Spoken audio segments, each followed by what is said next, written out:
And we're live in 5, 4, okay, just kidding now.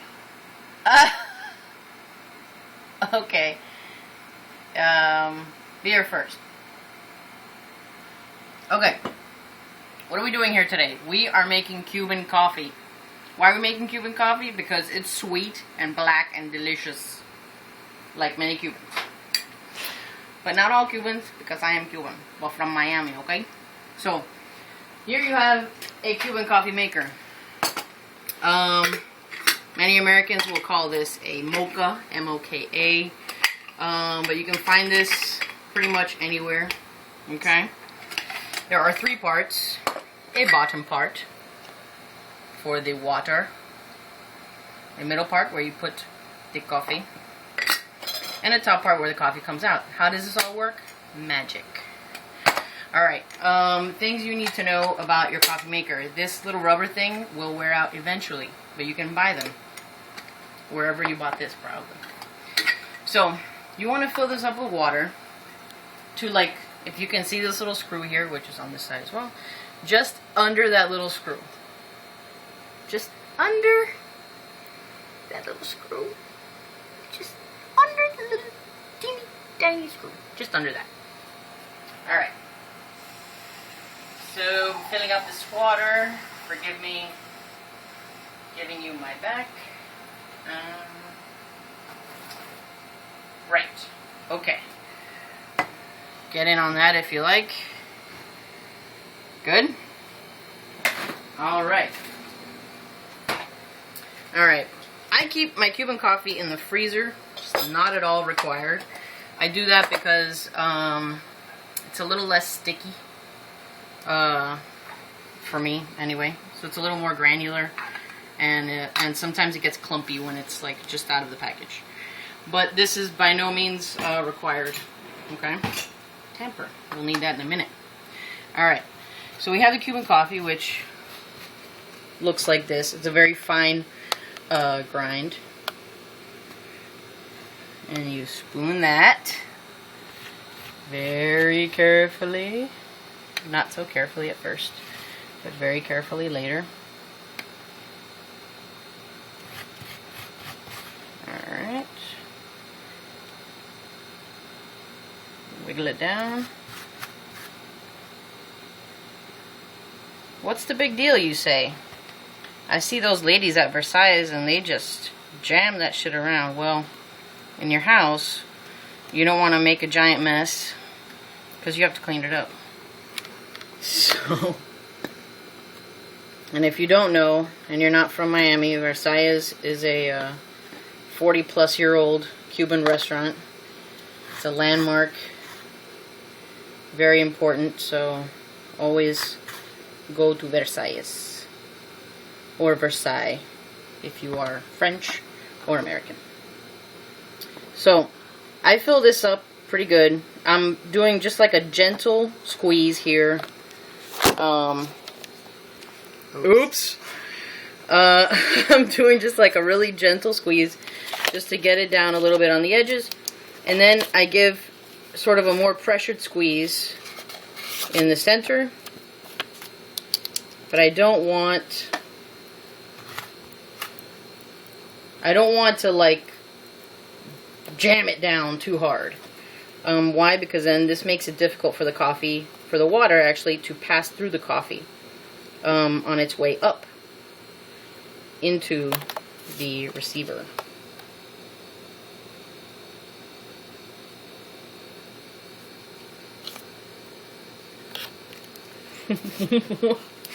I'm getting some directorial notes here, which is why there's a gap in my speaking.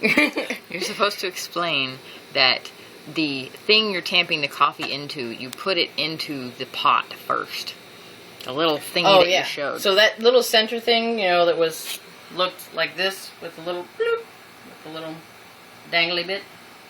Hey,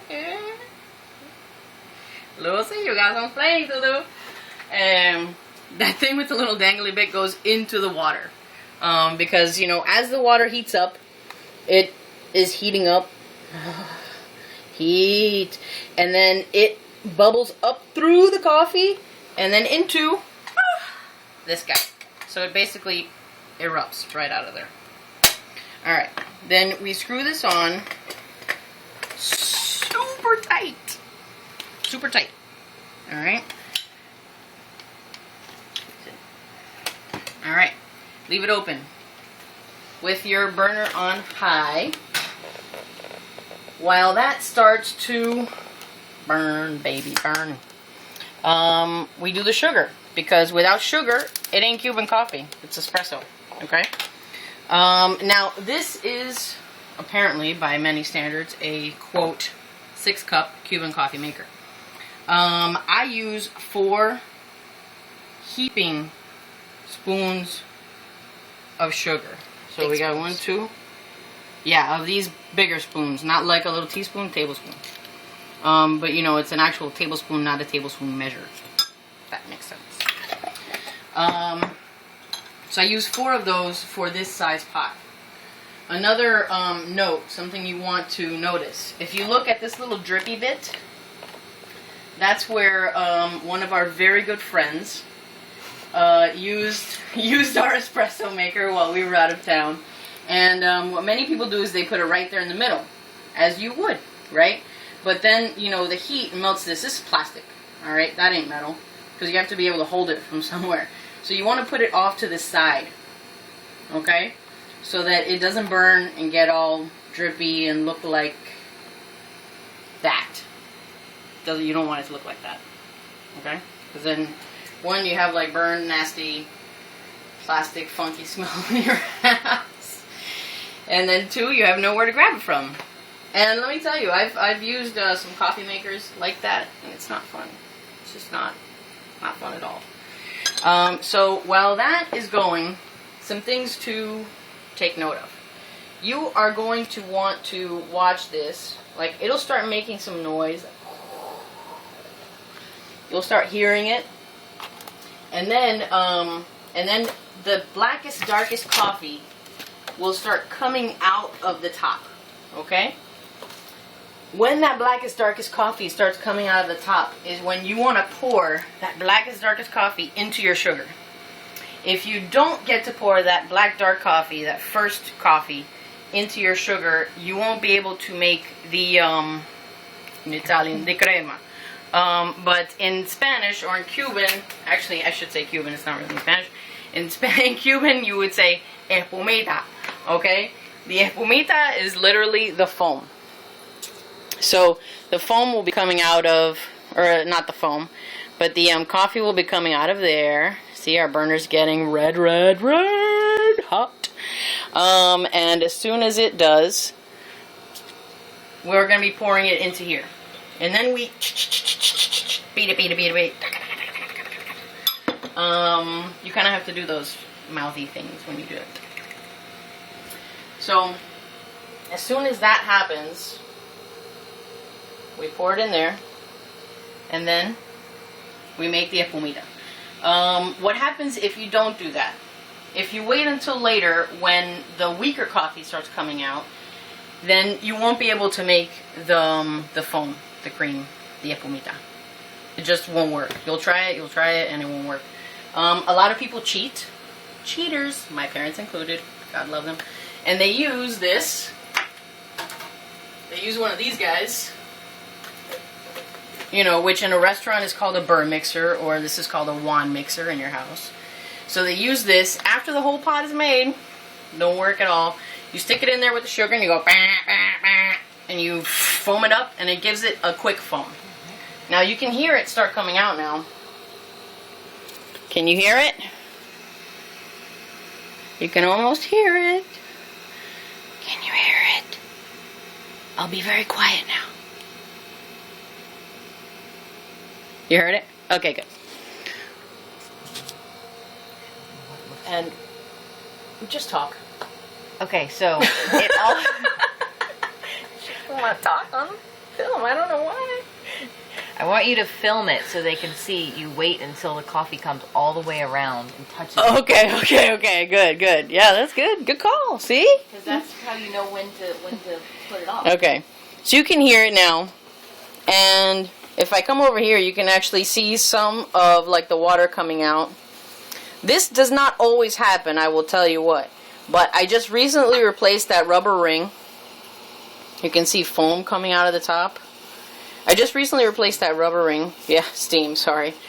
And that sometimes, you know, it takes kind of like a breaking in period. So what's happening now is, you know, a little bit of water is escaping. It won't affect our final product. Okay? But you can hear it. Okay. Now I usually wait, if all goes to plan, I usually wait until this coffee,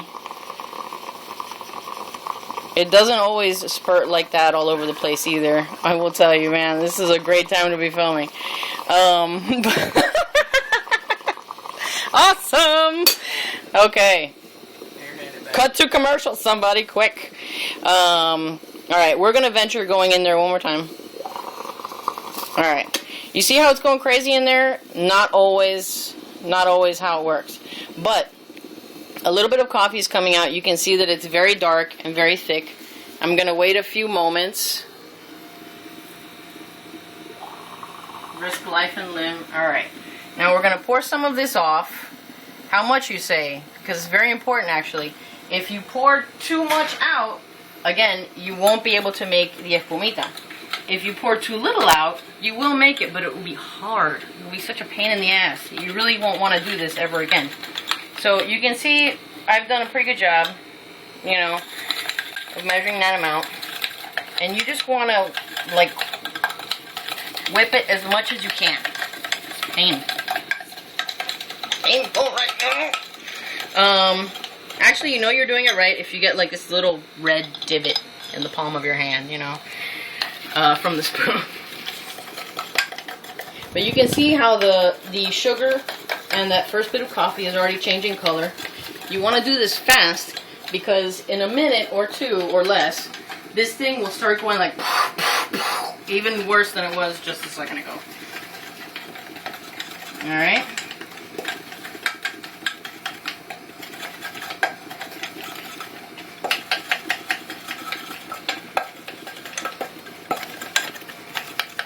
Alright, you can see it's getting lighter, much lighter. The Cubans like to say that, like, you know, when you know how to make coffee, that's when you can get married, you know, like, oh, te bueno café, ya te puedes casar. You know, now you can get married because, like, you know how to keep the kitchen. Ah, Cuba mi patria. Alright, so we're whipping this. It's pretty light now, but you can keep going. This can go on as long as that is still going. You can keep whipping. All right, and you'll see. You know, it could be a workout. Maybe you could do a little merengue, a little salsa. You know, something while you're, you know,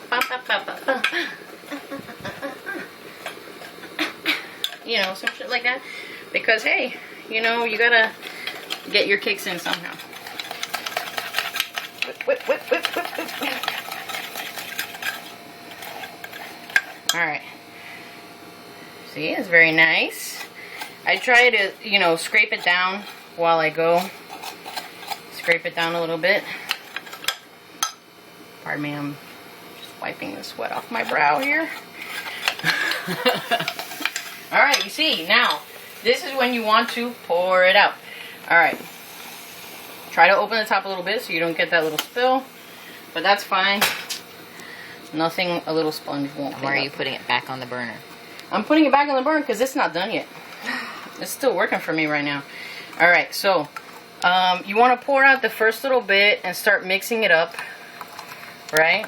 It's very, if you look at the sides right here, you can see it like starting to settle like a Guinness. If you drink beer, or if you've ever seen beer or been to a bar, you may have seen a Guinness, and it settles.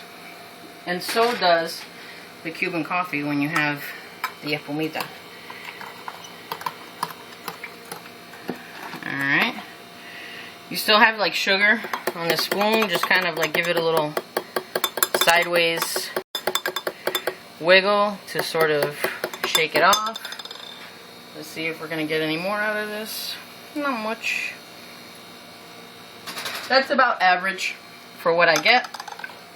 I usually can come up to like 1/4 or 1 1/2. 1 1/4 or 1 1/2 on this. This is a 2-cup Pyrex. Pyrex. Good for the family. Good for the house. I should call Pyrex. What the hell? No, but seriously. So yeah. So you just, and then like watch it settle. Yeah, let's turn this off. Safety first. Always use glass to mix this. Don't put it in a plastic bowl. Yeah, plastic could be dicey, you know, because you could not work very well. It's very hot, you know, and you're giving it a lot of pressure. But you let it settle, and you get a good creamy head. Now, very important is that when you pour this out, if you just pour it straight, what you're gonna get first, I'm gonna pour it too, maybe that'll be good. If I just pour it straight, you see how like none of the creamy head comes out. But if you give it like sort of a little stir,